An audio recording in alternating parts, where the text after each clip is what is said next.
Depuis le 30 juillet dernier, tous les occupants du Mont Péco en sont sortis. Un mois après, la situation humanitaire autour du parc est préoccupante. Les populations ont des besoins prioritaires, notamment la sécurité alimentaire, l'eau et l'assainissement, l'accès aux soins, l'éducation et les abris. Les gens sont sortis du parc, c'est vrai, mais il y a surpeuplement aux alentours.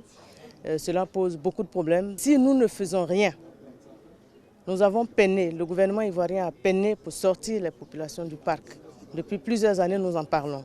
Maintenant qu'elles sont sorties du parc, si nous n'avons pas les moyens pour les laisser hors du parc, le risque de repartir dans le parc est très grand et ça veut dire que tous les efforts que nous avons menés auparavant pour les sortir du parc auront été vains.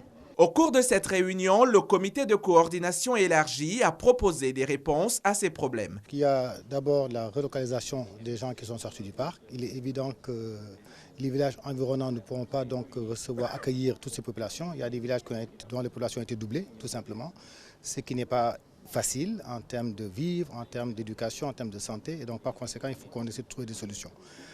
Je crois que les deux gouvernements également ont pris langue sur cette question-là. Le nouvel ambassadeur devrait se rendre, je crois, dans la zone bientôt avec les ministres pour faire le point. L'ambassadeur du Burkina Faso pour essayer de voir comment encourager donc certaines de ces populations à retourner au Burkina Faso. Il est prévu la mise à disposition de kits de santé et d'accouchement, la vaccination des enfants et la prise en charge des malnutris. Un don de vivres et non-vivres sera fait par le ministère de la Solidarité dans les prochains jours.